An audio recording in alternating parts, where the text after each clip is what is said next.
기초연금 한 푼도 못 받습니까? 2026년부터 확 달라집니다. 복지정책 전문 컨설턴트로 18년째 일하고 있는 박민수입니다.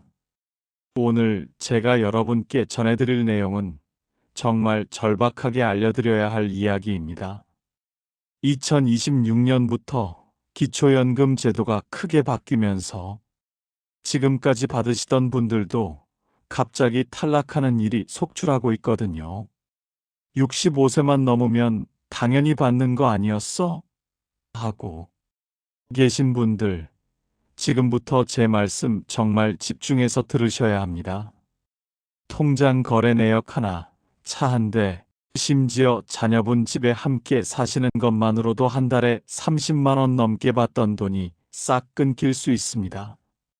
1년이면 수백만 원, 10년이면 수천만 원이 증발하는 겁니다.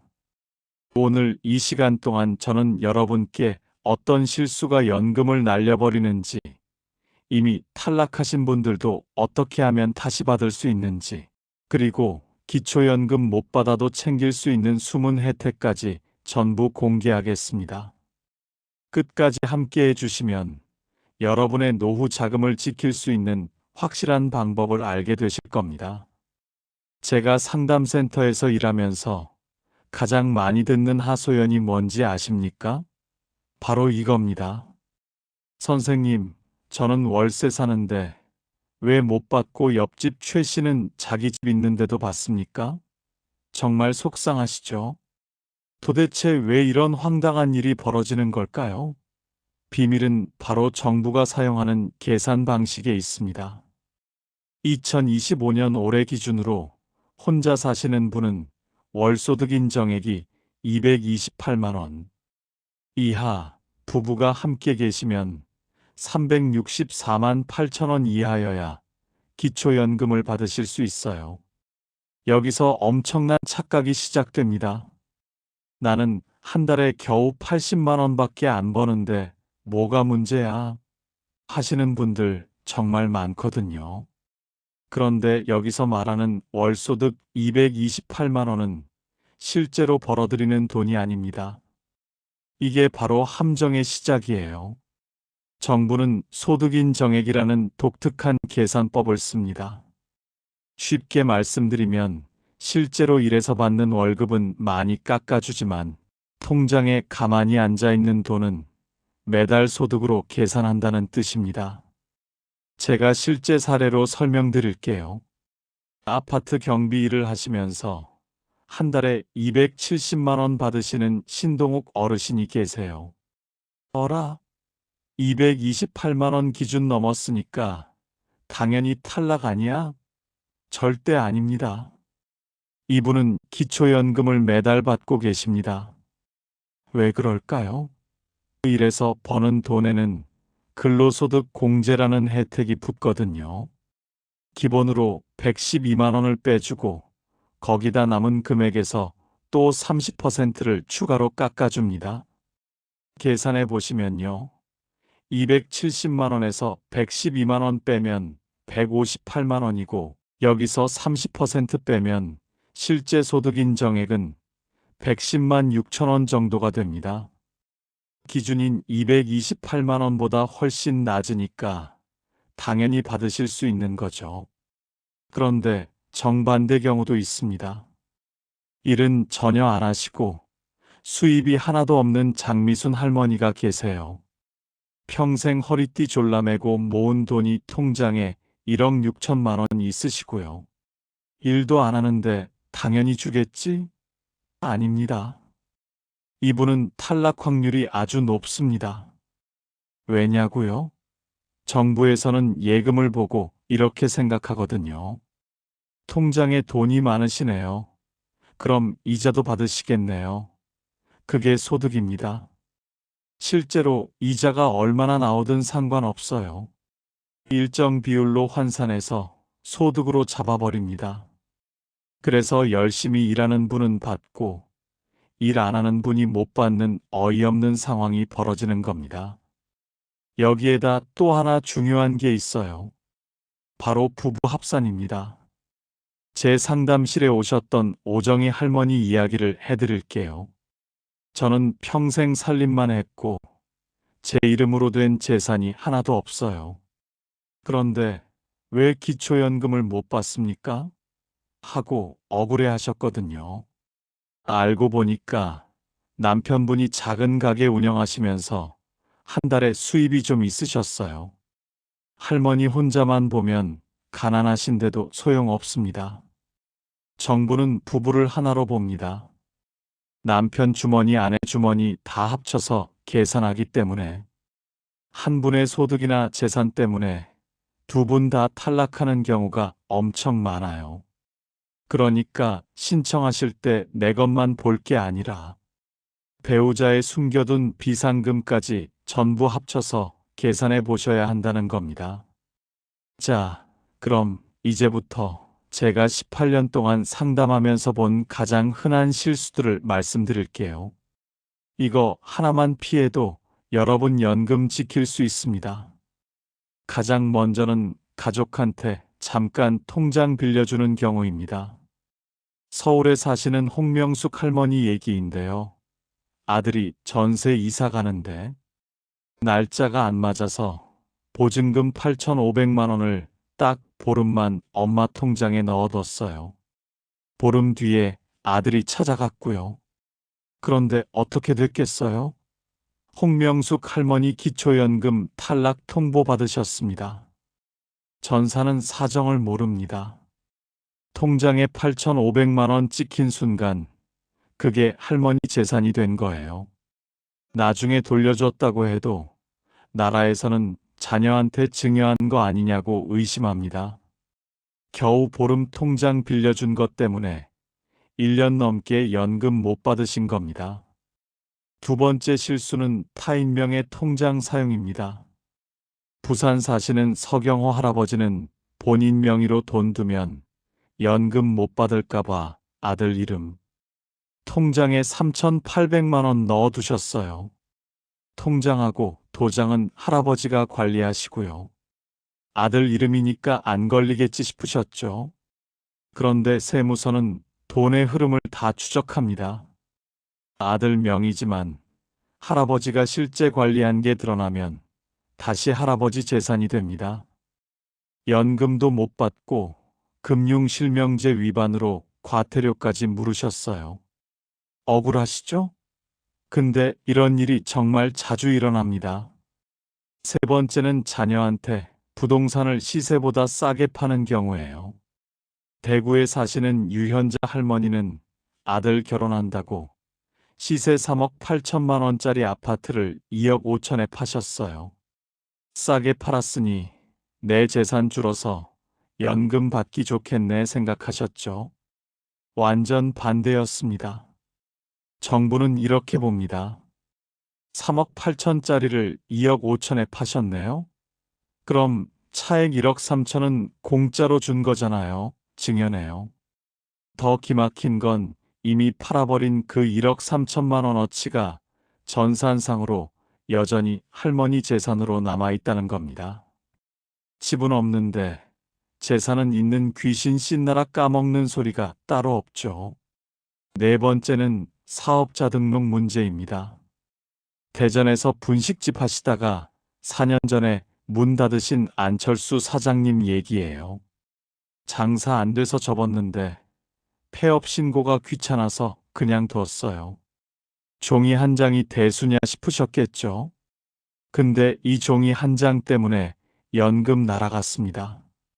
사업자 등록이 살아있으면 실제로 돈 못 벌어도 나라에서는 사장님으로 봅니다.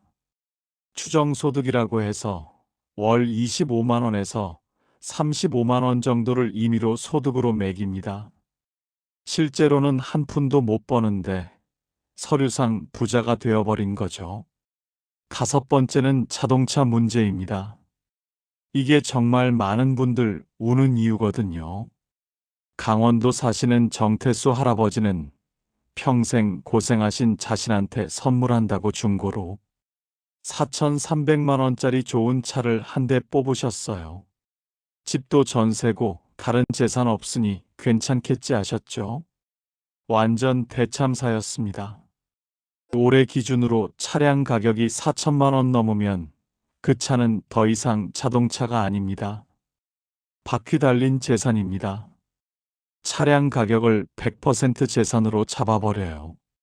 할아버지는 갑자기 4,300만 원어치 재산 가진 부자가 되신 거죠. 당연히 연금 탈락입니다. 여섯 번째는 보험 해약할 때 조심하셔야 해요. 광주 사시는 윤정자 할머니는 허리 수술비가 급해서 18년 부은 저축보험을 깨셨어요. 해약금으로 2,600만 원 받으셨죠. 수술비 내고 한숨 돌리려 했는데 다음 달 기초연금 정지 문자가 왔어요. 나라는 보험 해약금을 갑자기 생긴 소득으로 봅니다. 치료하려고 찾은 돈인데 그게 소득이 돼서 매달 받던 연금이 끊기는 악순환이 시작된 거예요. 일곱 번째는 자녀 통장을 대신 관리하는 경우입니다. 인천 사시는 김순자 할머니는 딸이 캐나다에 나가 살면서 딸명의 한국 통장을 대신 관리해 주셨어요. 그 통장에서 할머니 생활비도 쓰고 병원비도 내셨죠. 복지당국은 이렇게 봅니다. 딸 통장인데 할머니가 마음대로 쓰시네요? 그럼 사실상 할머니 돈입니다. 딸이 보내준 생활비라도 할머니가 자유롭게 쓰면 그잔고 전체가 할머니 재산으로 잡힐 수 있어요. 여덟 번째는 신고 안 한 월세 소득입니다. 경기도에 작은 빌라 하나 있으신 조병철 할아버지 얘기인데요. 방 한 칸을 월세 35만 원에 주셨는데 세금 내기 싫어서 신고 안 하셨어요. 세입자랑 말 맞췄으니까 모르겠지 하셨는데 세입자가 연말 정산 받으려고 국세청에 월세 공제 신청해 버렸어요. 그 순간 할아버지 숨겨둔 월세 소득이 전산에 딱 걸렸고 연금이 깎였습니다. 아홉 번째, 정말 조심하셔야 할 게 있어요. 5년 전 돈의 행방입니다. 충남 사시는 강은희 할머니는 4년 전에 밭을 팔아서 1억 원 받으셨어요. 그 돈으로 빚도 갚고 손주들 용돈도 주고 다 써서 지금은 빈털털이세요. 당당하게 연금 신청했는데 탈락하셨어요. 빚 갚았다는 증거를 못 내셨거든요. 정부는 묻습니다. 4년 전 그 1억 어디 갔습니까? 영수증이나 통장 기록 없으면 그 돈이 여전히 숨어 있다고 봅니다. 이미 없는 돈인데 전산상으로는 부자인 거죠. 열 번째, 이건 정말 상상도 못 하실 겁니다. 자녀의 비싼 집에 함께 사는 것입니다. 서울 송파에 사는 아들이 잘 돼서 어머니를 16억짜리 아파트로 모셨어요. 어머니는 본인 집도 없고 소득도 없으니 당연히 연금 받겠지 하셨어요. 탈락이었습니다. 왜냐? 어머니가 비싼 집에 월세도 안 내고 사시잖아요. 매달 임대료 아끼는 셈이니 그게 소득이라는 겁니다. 이걸 무료 임차 소득이라고 하는데 자녀 집이 시가표 준액 6억 넘으면 부모님이 돈 한 푼 안 벌어도 산다는 이유만으로 가짜 소득이 잡혀요. 효도 받으려다 연금 날아가는 기막힌 일이죠. 여기까지 들으시니까 가슴이 철렁 내려앉으시나요? 아이고, 나도 저런 실수했는데 큰일 났네. 걱정되시죠? 그런데 너무 낙담하지는 마세요. 꼬인 실도 풀 방법이 있거든요. 지금부터 말씀드리는 5가지만 잘 챙기시면 막혔던 연금 길이 뚫릴 수 있습니다. 첫 번째, 나 혼자 가난해도 아무 소용 없다는 거 명심하세요. 부부는 한 몸입니다. 신청하기 전에 내 통장만 볼 게 아니라 배우자 비상금, 시골 땅까지 전부 합쳐보세요. 우리 집 전체가 가난해야 받을 수 있어요. 두 번째, 나라는 5년 전 과거를 전부 압니다.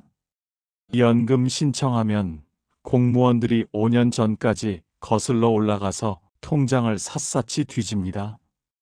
3년 전 집 팔아서 2억 5천 받았다면 지금 없어도 어디 갔냐고 묻습니다. 병원비 영수증이든 빚 갚은 증명서든 증거 없으면 그 돈이 여전히 숨어 있다고 봅니다. 큰 돈 쓸 때는 무조건 영수증 챙기는 습관, 그게 연금 지키는 길입니다. 세 번째, 비싼 차는 내려놓으세요. 차량 가격 4천만 원 넘으면 연금은 물 건너갑니다. 올해부터는 배기량 관계없이 오직 가격만 봅니다. 4천만 원 이상 차 타시면 차량 가격 전액이 재산이 되어 아주 불리해져요. 연금이 급하시면 자녀한테 넘기시거나 저렴한 차로 바꾸셔야 합니다. 네 번째, 장사 안 하시면 간판부터 내리세요. 옛날에 장사하다 그만두신 분들, 폐업 신고 귀찮아서 안 하고 둔 분들 많으시죠? 사업자 등록증 살아있으면 한 푼도 못 벌어도 사장님으로 잡혀서 추정소득 먹혀요. 당장 세무서 가서 폐업 신고하세요. 그 서류 하나 없애면 소득이 0원으로 바뀝니다. 다섯 번째, 자식 통장 도장은 자식한테 돌려주세요. 자식 이름 통장을 부모가 관리하면서 생활비 쓰면 그건 부모 돈입니다. 통장에 자식 이름 써 있어도 부모가 마음대로 쓰면 부모 재산 됩니다. 자식 줄 돈이면 깔끔하게 주고 손 떼시고 내 돈이면 정정당당하게 내 이름으로 관리하세요. 자, 여기서 잠깐 구독 버튼과 좋아요 버튼 눌러주시겠어요? 이 소중한 정보가 더 많은 어르신들께 전달될 수 있도록 여러분의 작은 도움이 필요합니다. 지금 바로 눌러주세요. 이제 실전 전략을 알려드리겠습니다. 똑같은 돈 가져도 어디에 어떻게 넣어두느냐에 따라 결과가 완전히 달라집니다. 첫째, 목돈을 한 곳에 묶어두지 마시고 나눠두세요. 9천만 원을 한 통장에 넣어두면 나라는 여유롭다고 봅니다. 그런데 1,800만 원은 생활비 통장, 1천만 원은 병원비 통장으로 나누고 실제로 거기서 돈을 쓰세요. 그럼 묶인 재산이 아니라 흘러가는 생활비라고 증명하기 쉬워요. 둘째, 전세 보증금이 너무 크면 반전세나 월세를 고려해 보세요. 전세금 2억 8천짜리에 사시면 그 2억 8천이 재산으로 잡혀요. 보증금을 5천만 원으로 낮추고 월세로 돌리면 재산이 5천만 원으로 줄어듭니다. 매달 월세 나가는 게 아까워도 그 덕분에 기초연금 34만 원 받으면 오히려 이득인 경우가 많아요. 셋째, 내 판단으로 포기하지 말고 무조건 신청하세요. 이게 제일 중요합니다. 많은 분들이 짐작으로 포기하십니다. 남편 연금 나오는데 되겠어? 하시는데 작년에 떨어진 분도 올해 다시 신청해서 붙는 분들 엄청 많아요. 해마다 기준 금액이 오르거든요. 1만 원 차이로 떨어졌어도 올해는 합격할 수 있어요. 공무원이 알아서 연락 안 해줍니다. 미져야 본전이고 되면 매달 34만 원 버는 거예요. 그럼 기초연금 못 받는 분들을 위한 숨은 혜택을 알려드릴게요. 첫 번째는 주택연금입니다. 집은 있는데 쓸 현금이 없는 분들 위한 거예요. 평생 고생해서 집 한 채 샀는데 집값만 비싸지 장볼 돈도 빠듯하신 분들 많으시죠? 집 팔지 마세요. 내 집에서 평생 살면서 매달 나라에서 월급처럼 돈 받는 게 주택연금이에요. 그거 하면 자식한테 집 못 물려주는 거 아니냐고요? 아닙니다. 부부 돌아가실 때까지 연금 받으시고 혹시 집값이 남으면 자식들한테 상속돼요. 반대로 집값보다 더 많이 받으셔도 자식들한테 빚 청구 안 합니다. 올해부터는 공시가 12억까지 가입할 수 있어요. 집 깔고 앉아 힘들어하지 마시고 집을 효자로 만드세요. 두 번째는 노인 일자리입니다. 아직 건강하고 심심하신 분들 위한 거예요. 70 넘었는데 누가 나 써주겠어? 천만의 말씀입니다. 올해 노인 일자리가 9만 8천 개나 돼요. 힘든 노동이 아닙니다. 초등학교 앞 아이들 지켜주기, 공원 산책하며 쓰레기 줍기, 복지관에서 말동무하기 같은 가벼운 일이에요. 하루 서너 시간 나갔다 오시면 한 달에 29만 원에서 70만 원 넘게 받으세요. 돈도 돈이지만 집에만 계시면 몸도 마음도 처지잖아요. 나가서 사람도 만나고 건강도 챙기는데 돈까지 주니 정말 좋은 기회예요. 여러분, 긴 시간 함께 해주셔서 진심으로 고맙습니다. 저 박민수가 마지막으로 꼭 드리고 싶은 말씀이 있어요. 가만히 앉아 계시면 아무도 알아서 챙겨주지 않습니다. 여러분 평생 가족 먹여 살리느라, 자식들 키우느라 본인 챙기는 건 늘 뒤로 미루셨잖아요. 내가 무슨 욕심을 부려 하면서 늘 양보만 하고 사셨잖아요. 하지만 기초연금은 욕심이 아니에요. 대한민국을 여기까지 일으켜 세우신 여러분의 땀에 대한 정당한 보상입니다. 당연히 누리셔야 할 권리라고요. 신청했다 떨어지면 창피해? 그런 생각 버리세요. 떨어지는 건 창피한 게 아닙니다. 진짜 안타까운 건 받을 수 있는데도 몰라서, 귀찮아서 신청도 안 하고 날려버리는 거예요. 저 지금까지 상담하면서 봤더니요. 신청만 했어도 받으셨을 분들이 너무 많았어요. 그분들 생각하면 지금도 마음이 아파요. 혹시 이 영상 보시는 분 중에 아직 신청 안 하신 분 계시면 지금 당장 달력 꺼내세요. 날짜 잡으세요. 주민센터든 국민연금공단이든 문 두드리세요. 나도 받을 자격이 있다. 당당하게 물어보세요. 여러분 한 분 한 분이 정말 귀하신 분들입니다. 전쟁 후 폐허에서 맨손으로 이 나라 세우셨잖아요. 배고플 때도 자식들한테 밥 먹이려고 당신은 물만 드셨잖아요. 추울 때도 자식들한테 두꺼운 옷 입히려고 당신은 얇은 옷 입으셨잖아요. 그렇게 키운 자식들이 지금 대한민국 이끌고 있고 그 자식들이 낸 세금으로 만든 게 기초연금입니다. 여러분이 받으셔야 할 돈이에요. 절대 미안해하지 마세요. 주저하지 마세요. 오늘 제가 말씀드린 내용 중 하나라도 해당되시면 바로 준비하시고 주변에 몰라서 못 받는 친구분들한테도 꼭 알려주세요. 그리고 구독과 좋아요 눌러주시면 저는 더 좋은 정보 가지고 다시 찾아오겠습니다. 2026년에는 우리 어르신 여러분 지갑도 마음도 두둑해지시길 진심으로 바랍니다. 여러분 한 분 한 분 정말 소중한 분들이고 존경받아 마땅한 분들이에요. 평생 고생하신 만큼 이제는 편안한 노후를 누리실 자격 충분히 있으십니다. 오늘도 건강하시고 행복하세요. 감사합니다.